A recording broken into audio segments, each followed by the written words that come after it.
नमस्कार साथियों, मैं आर आशीष आप सभी का बहुत बहुत स्वागत करता हूं आपके अपने YouTube चैनल हिंदी जगत में। साथियों, आज की जो हमारी कार्यशाला होगी वो एक हिंदी व्याकरण का बहुत ही महत्वपूर्ण टॉपिक है।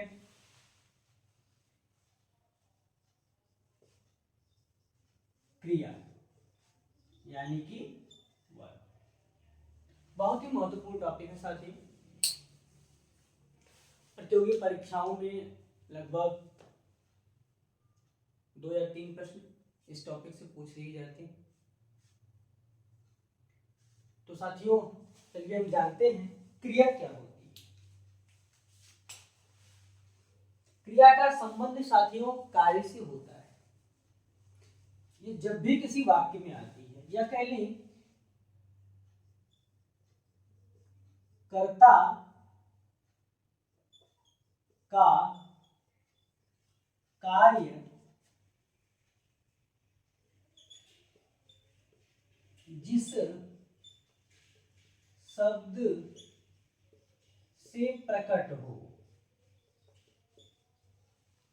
कर्ता यदि कोई काम कर रहा हो और वह काम का बोध, उस कार्य का बोध जिस शब्द के द्वारा होता है उसी शब्द को साथियों क्रिया कहा जाता है। क्या कहा जाए? दूसरी परिभाषा देख लीजिए। कर्ता अथवा संज्ञा का जिस शब्द से कार्य करना या होना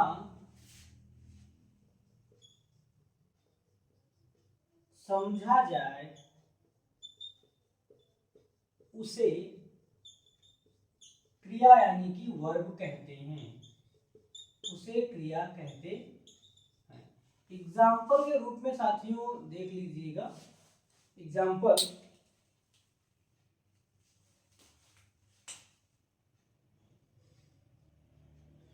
राम पढ़ाता है। राम पढ़ाता है, राम करता है, पढ़ाना क्या होगा साथियों? ये क्रिया है।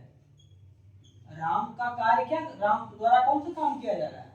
पढ़ाने का काम राम द्वारा किया जा रहा है। और पढ़ाना शब्द यह बता रहा है कि राम एक काम कर रहा है। तो कर्ता या संज्ञा का जिस शब्द से कार्य करना या होना समझा जाए उसे क्रिया कहते हैं। ठीक है साथियों,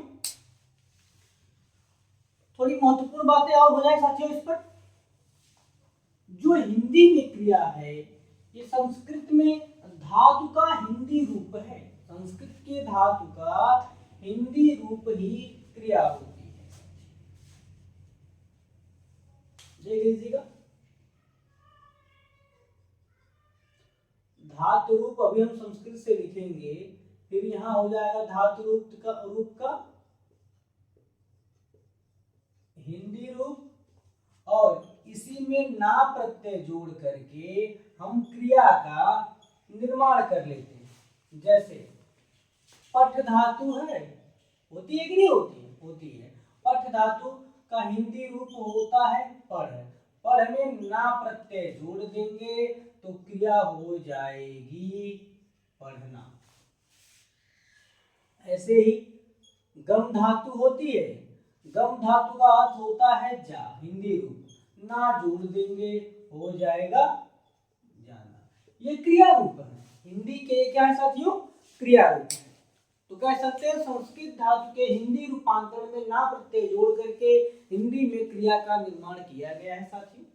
ठीक है, पढ़ना, जाना, लिखना, सोना, रोना, धोना, खाना, पीना, चलना, फिरना, घूमना, दौड़ना, इन सब में ना प्रत्यय लगा हुआ और ये क्रिया रूप है। अब ये क्रिया जो है यह हिंदी व्याकरण में कई आधारों पर अलग अलग रूपों में विभेदित की गई है। तो जरा हम उन आधारों की बात करते हैं। उन आधारों के आधार पर हम क्रिया का वर्गीकरण करते हैं। ठीक है, तो हमारा पहला जो अब टॉपिक है वह है क्रिया क्रिया के भेद या वर्गीकरण कह सकते हैं साथियों। क्रिया को कई आधारों पर विभेदित किया गया है। इसमें हम पहला आधार लेके चल रहे हैं, रचना अथवा कर्म के आधार पर। रचना अथवा कर्म के आधार पर साथियों ध्यान दीजिएगा बिल्कुल। रचना अथवा कर्म के आधार पर क्रिया के दो भेद हैं। कितने भेद हैं साथियों? दो भेद हैं, जिसमें से एक भेद है अकर्मक क्रिया और दूसरा भेद है साथियों सकर्मक क्रिया। दूसरा भेद क्या है? सकर्मक क्रिया। अब जरा साथियों इनमें अंतर जान लेते हैं, अंतर क्या होता है। पहली बात इनकी परिभाषा पर ध्यान दीजिए। पहले भी बता चुके हैं, जब परिभाषा आएंगे तो उदाहरण बना पाना और उदाहरण को समझ पाना आसान हो जाएगा। और मतलब नहीं कर्मक मतलब कर्म वाली, जब कर्ता बिना कर्म का प्रस्तुत हो जाए, अर्थात जब क्रिया का प्रभाव कर्म पर न पड़ के कर्ता पर पड़े, ऐसी क्रिया को अकर्मक क्रिया कहा जाता है। जैसे श्याम रोता है, श्याम रोता है। ठीक है साथियों।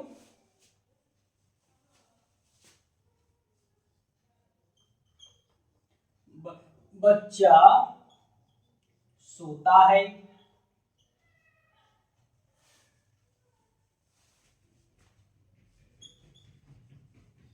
वर्षा होती है, वह आता है। ये सभी उदाहरण अकर्मक हैं साथियों। सकर्मक देखते हैं, जब क्रिया का प्रभाव कर्ता पर न पड़ के कर्म पर पड़ता हो।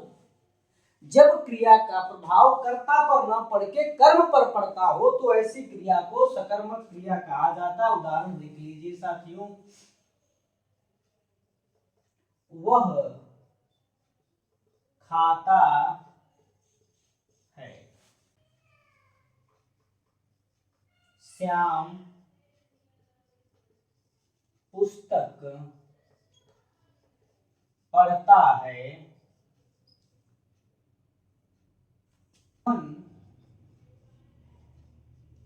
भोजन करता है,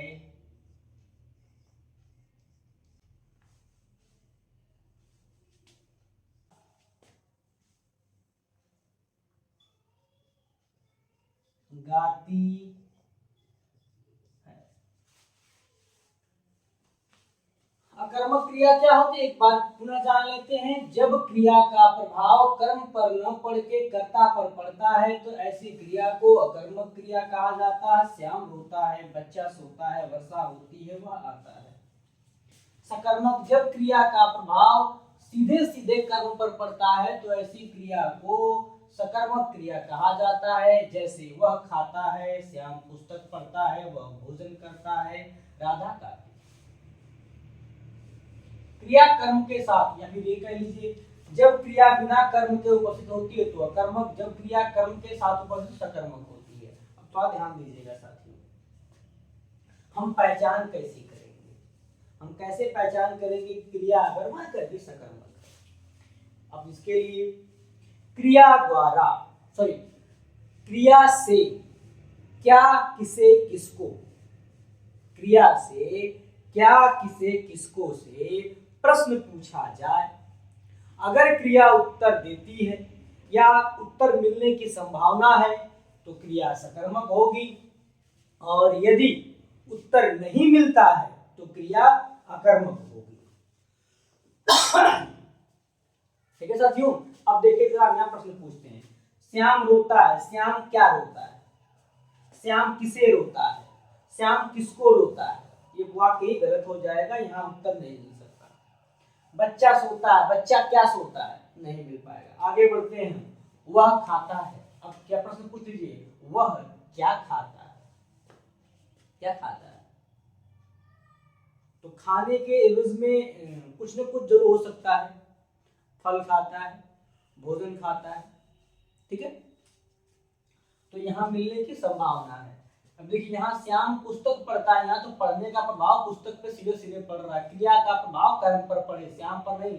पढ़ने का क्रिया का प्रभाव जब कर्म पर पड़ता है तो सकर्मक, जब करता पड़ता है तो अकर्मक, ठीक है। यहाँ कर्म छिपा हुआ, यहाँ कर्म साफ साफ इसके साथ आया हुआ है, पढ़ना पुस्तक, वो पढ़ता है, पुस्तक पढ़ता है। अगर पुस्तक नहीं होते तो श्याम पढ़ता है, तो चाहे पुस्तक पढ़ता हो, चाहे पत्र पढ़ता हो, चाहे आजकल सोशल मीडिया का जमाना है तो सोशल मीडिया पर मैसेज पढ़ रहा होगा, तब भी पढ़ने वाला जो काम है। क्यों, अभी हम कहते हैं श्याम क्या पढ़ता है, श्याम पुस्तक पढ़ता है, श्याम पत्र पढ़ता है, ठीक है। मोहन करता है, मोहन क्या करता है, भोजन करता है, मोहन काम करता है, ठीक है। तो करना क्रिया भी जो होती है वो सकर्मक होती है। राधा गाती है, राधा क्या गाती है, राधा गीत गाती है। तो ये भी उत्तर मिलने की संभावना है। तो जब उत्तर मिलने की संभावना होगी तो सकर्मक, और जब उत्तर न मिलने की संभावना हो या उत्तर न मिले तो क्रिया अकर्मक होती है साथियों, ठीक है।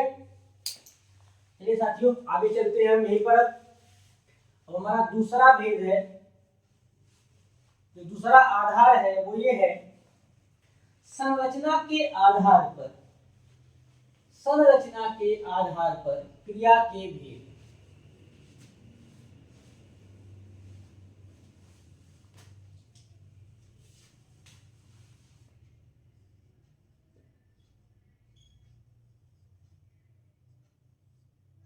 संरचना के आधार पर क्रिया के भेद। संरचना के आधार पर क्रिया के भेद साथियों ये दूसरा है। अब संरचना के आधार पर क्रिया के भेद, ये क्रिया का दूसरा आधार है विभेदित करने का, वर्गीकृत करने का, बांटने का। तो इस आधार पर क्रिया के कई भेद होते हैं साथियों। यहाँ से ऐसा प्रश्न नहीं बनता है कि संरचना के आधार पर क्रिया कितने भेद होते हैं, लेकिन हाँ इनके जो भेद है उनके उदाहरणों से प्रश्न बन जाते हैं, जिनमें पहला है साथियों, ध्यान रखिएगा, नंबर 1 है द्विकर्मक क्रिया। देखते चलिए, जब क्रिया दो कर्म के साथ प्रस्तुत हो तो उसे द्विकर्मक क्रिया कहा जाता है। जैसे मोहन कुत्ते को डंडे से मारता है। मारना क्रिया है, डंडे से और कुत्ते को, ठीक है साथियों ध्यान दीजिएगा। तो ये हो गया कर्म नंबर 1 और ये हो गया कर्म नंबर 2। तो जब क्रिया दो कर्म के साथ, और ये आपकी हो गई क्रिया, तो जब क्रिया दो कर्म के साथ प्रस्तुत होगी तो ऐसे क्रिया को द्विकर्मक क्रिया का नाम दिया गया है। नंबर 2 पर है साथियों सहायक क्रिया। नंबर दूसरा जो है वो है साथियों सहायक क्रिया। सहायक क्रिया क्या होती है साथियों, ठीक है। मुख्य क्रिया के साथ आने वाली वह क्रिया जो केवल मुख्य क्रिया के अर्थ को स्पष्ट करती है। हाँ बस उसका इतना ही काम होता है कि वो मुख्य क्रिया के अर्थ को स्पष्ट करे, बल्कि अपना कोई औचित्य उसका नहीं होता, ठीक है। तो मुख्य क्रिया के साथ आने वाली वह क्रिया जो मुख्य क्रिया के अर्थ को स्पष्ट करती है या स्पष्ट करने में सहायता देती है, ऐसी क्रिया को सहायक क्रिया कहा जाता है। जैसे उदाहरण के तौर पर देखिए, मोर नाच रहा, यहां नाचना एक क्रिया है, रहा है इसके साथ आया हुआ है, ठीक है। और उदाहरण देख लीजिए,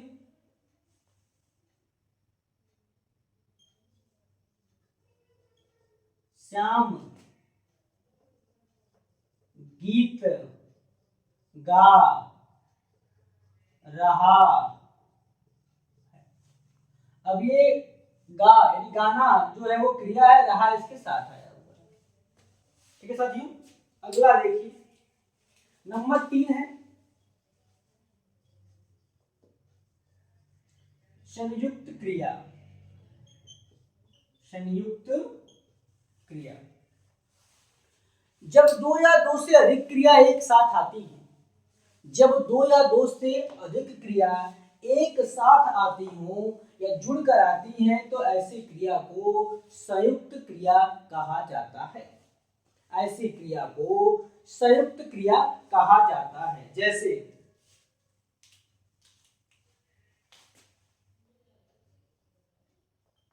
वह आने जाने लगा।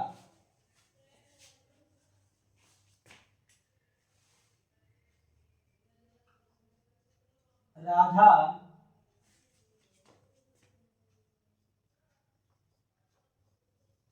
नाचने गाने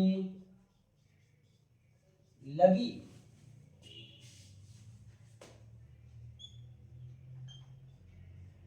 यहाँ आया जाया करो। जरा देखिए साथियों, क्रिया देखिए कितनी आई है।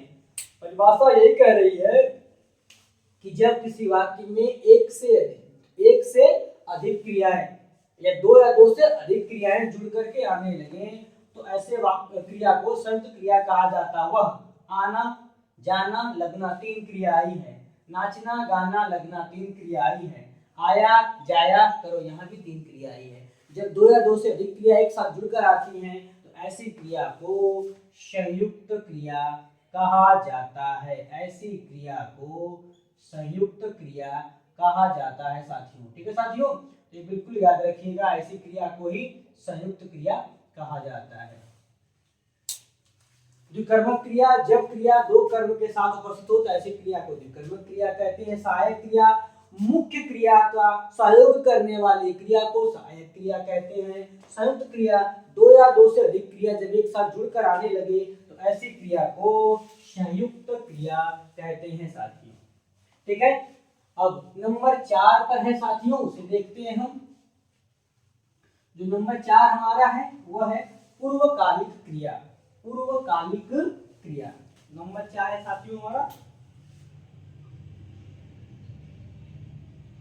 पूर्वकालिक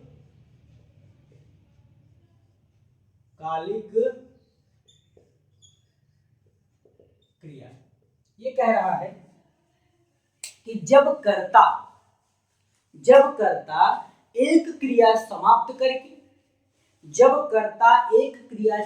करके दूसरी क्रिया आरंभ करता है तो पहले समाप्त हुई क्रिया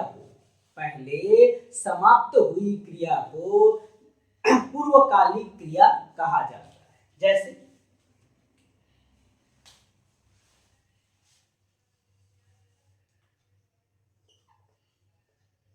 मैं पढ़कर सो गया। ध्यान दीजिएगा साथियों, पहले कर्ता यानी मैंने कौन सा कार्य समाप्त किया? पहले मैंने पढ़ने का कार्य समाप्त किया। तो ये क्या हो जाएगी? यही है हमारी पूर्वकालिक क्रिया। ऐसे वाक्यों में यही पूछा जाता है कि दिए गए वाक्य में कौन सी क्रिया पूर्वकालिक है। ऑप्शन में होगा पढ़कर, सोना, जाना, मैं। तो भैया पढ़कर जो है वो पूर्वकालिक क्रिया है। नंबर 5 साथियों देखते हैं। नंबर 5 पर हमारा है नाम बोधक क्रिया। नाम बोधक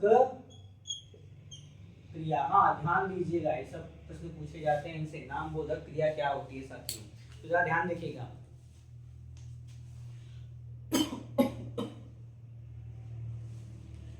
जब कोई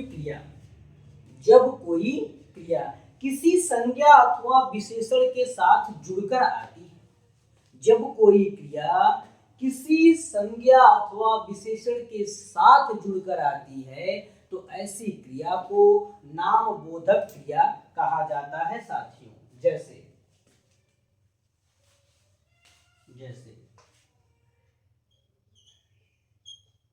भस्म का अर्थ होता है राख, भस्म करना। इसका मतलब हो जाता है साथियों मिट्टी में मिला देना, मार देना, नष्ट करना। ये भस्म करना, एक भस्म राख संज्ञा है, साथ करना क्रिया लगी है। तो कहा गया जब संज्ञा या विशेषण के साथ कोई क्रिया आती है तो ऐसी क्रिया को नामबोधक क्रिया कहा जाता है।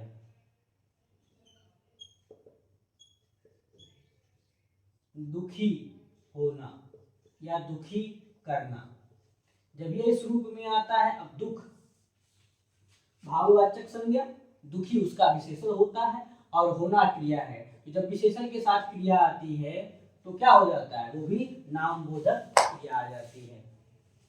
मैं तुम्हें भस्म कर दूंगा, वैसा वाक्य आ जाए तो भैया कह देना कि इसमें नामबोधक क्रिया का उपयोग किया है। तुमने उसे दुखी कर दिया या तुम दुखी हो गए तो यह वाक्य में क्या हो जाएगा, क्रिया जो होगी वो नामबोधक हो जाएगी साथियों। अगला नंबर 6, नाम धातु क्रिया। नाम धातु क्रिया, हाँ बिल्कुल सर से ध्यान दीजिएगा। नाम धातु क्रिया का मतलब क्या होता है, जब संज्ञा में प्रत्यय प्रयोग करके उसे क्रिया बना दिया जाए तो ऐसी क्रिया को नाम धातु क्रिया कहा जाता है। जैसे बात शब्द है, बात से बना है बतियाना, बात संज्ञा है। लाठी है, लाठी से बना है लठियाना। ठीक है साथियों। दादा क्रिया है, दादा संज्ञा है, तो दादा के में क्या जोड़ देंगे, दादा गिरी। ये क्या हो गया, क्रिया। वो दादागिरी कर रहा है तो क्रिया ही तो हो गई वो। लाठी से लठिया देंगे, मार देंगे, मारने के जगह हमने लाठी शब्द का इस्तेमाल कर दिया। बात बतियाना, हाँ वो बहुत बतियाता है, ठीक है, जबकि बात करना होता है, बतियाना नहीं। ठीक है, लेकिन हम बात संज्ञा से बना लेते हैं। ठीक है, बात से बतियाना, लाठी से लठियाना, दादा से दादागिरी, चमचा से चमचागिरी। ठीक है, तो ये क्या है, जब संज्ञा में कोई प्रत्यय लगा करके उसका प्रयोग क्रिया की तरह किया जाए तो ऐसी क्रिया को नाम धातु क्रिया कहा जाता है साथी। नंबर 7 है साथियों,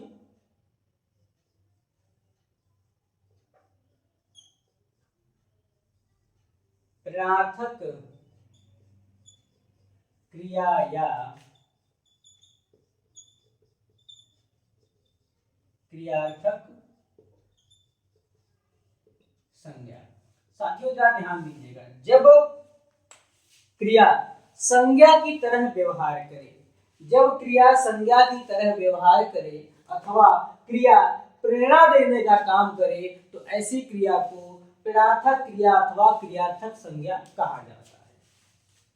जब क्रिया प्रेरणा देने का काम कर रही हो अथवा संज्ञा की तरह व्यवहार कर रही हो तो ऐसी क्रिया को प्रेरणार्थक क्रिया अथवा क्रियार्थक संज्ञा के नाम से जाना जाता है। जैसे मरना देश हित में अच्छा होता है।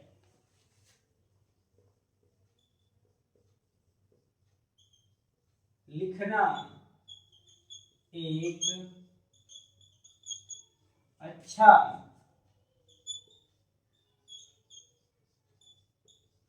अभ्यास है।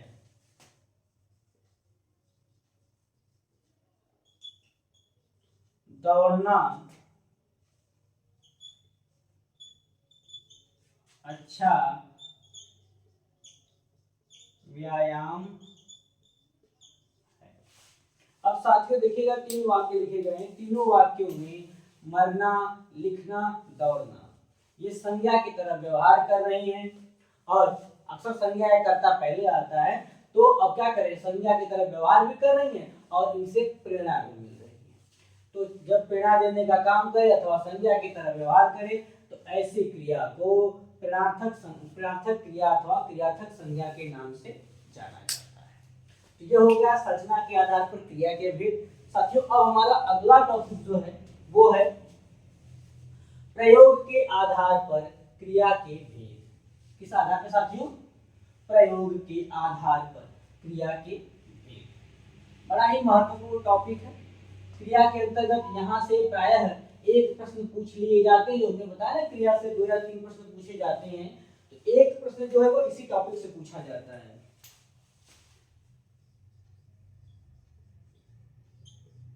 प्रयोग के आधार पर क्रिया के भेद, ये तीसरा आधार है साथियों। अब क्या जानते हैं, प्रयोग के आधार पर क्रिया के 3 भेद होते हैं साथियों। कितने भेद होते हैं? 3 भेद होते हैं। इन्हें वाच्य के नाम से जाना जाता है। किस नाम से जाना जाता है? वाच्य के नाम से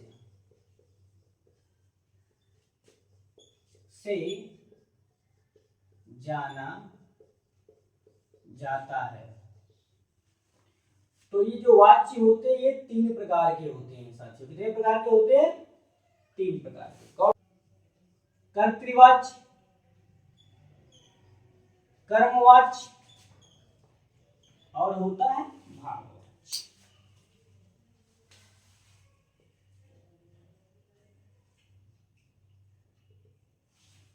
ठीक साथियों, कर्तृवाच्य, कर्मवाच्य और होता है भाववाच्य। क्रिया का वह परिवर्तन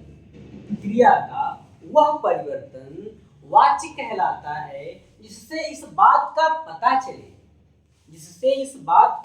पता चले कि वाक्य में कर्ता, कर्म अथवा क्रिया में से किसकी प्रधानता है। अथवा यह कह लिया जाए कि वाक्य में आने वाले पुरुष, वचन, लिंग किसके अनुसार आए हैं? कर्ता के अनुसार आए हैं, कर्म के अनुसार आए हैं अथवा क्रिया के अनुसार आए हैं। इसी आधार पर वाच्य को 3 भागों में बांटा गया है। पहला कर्तृवाच्य, दूसरा कर्मवाच्य और तीसरा भाववाच्य। तो हम पहला कर्तृवाच्य की तरफ चलते हैं। कर्तृवाच्य,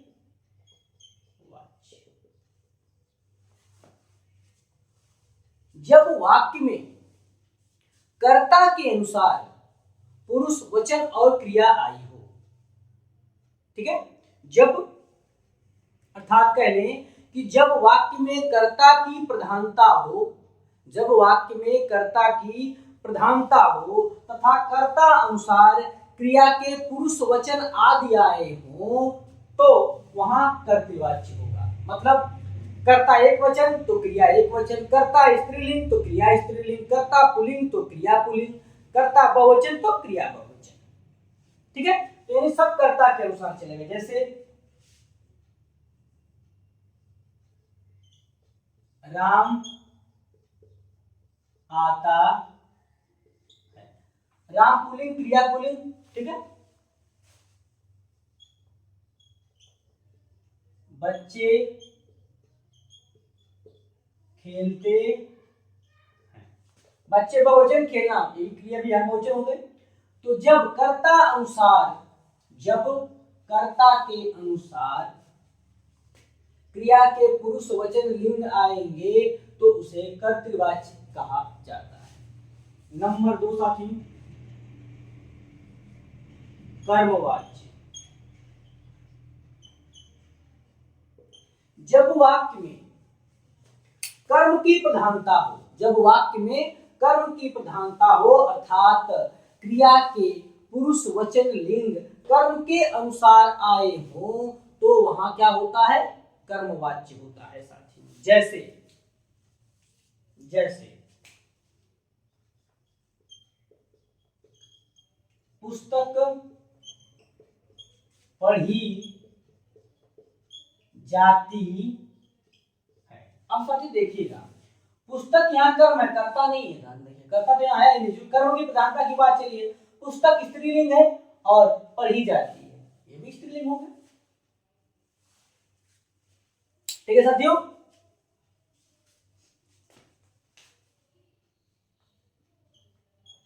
पत्र लिखा जाता है।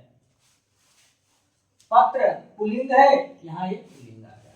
जब कर्म स्त्रीलिंग था तो क्रिया स्त्रीलिंग में आई, जब कर्म पुल्लिंग रहा तो क्रिया भी पुल्लिंग रही साथियों। ठीक है साथियों, यानी जब क्रिया के लिंग वचन पुरुष कर्म के अनुसार आएंगे, यानी वाक्य में कर्म की प्रधानता होगी तो वहां क्रिया कर्मवाच्य की होती है। जब कर्ता के अनुसार लिंग वचन पुरुष क्रिया के आते हैं तो वहां क्रिया कर्तृवाच्य की होती है।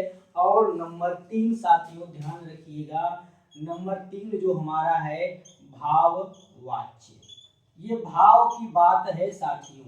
अक्सर आपने कहीं डायलॉग संवाद जरूर सुना होगा कि भावनाओं पर ध्यान दीजिए, शब्दों पर नहीं, भावनाओं पर। यहां भाव की बात है, भाववाच्य। जब क्रिया स्वयं की प्रधानता को प्रकट करे, जब क्रिया स्वयं की प्रधानता को प्रकट करे, अर्थात जब वाक्य में क्रिया अथवा भाव की प्रधानता हो तो वहां क्या होता है, भाववाच्य होता है। तो वहां भाववाच्य होता है साथियों। अक्सर या प्रायः इसके जो वाक्य होते हैं वो असमर्थता व्यक्त करते हैं, असमर्थता व्यक्त करते हैं। चलिए देखते हैं ध्यान से।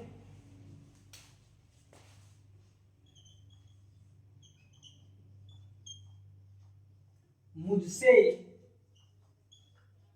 चला न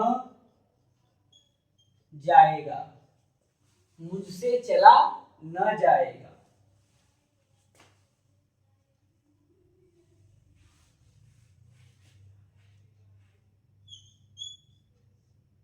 मां से खाया नहीं जाता है। देखिएगा, यहाँ मुझसे तो पता नहीं चला कि यहाँ पुल्लिंग है कि ये स्त्रीलिंग है, लेकिन चला ना जाएगा। अब क्रिया यहाँ अपने आप पुल्लिंग ही ला रही है। माँ से खाया नहीं जाता, माँ जबकि स्त्रीलिंग है फिर भी क्रिया क्या है, अपने आप में स्वयं प्रधान है, ये अपने भाव को प्रकट कर रही है। तो जब ऐसा भाव दिख जाएगा, जब भी भावनात्मक भाव असमर्थता व्यक्त होगी वाक्य में और क्रिया में पुरुष पुल्लिंग या स्त्रीलिंग के होने पर कोई प्रभाव नहीं पड़ रहा, मतलब क्रिया स्वयं प्रधान है, तो वहां हो जाएगा भाववाच्य।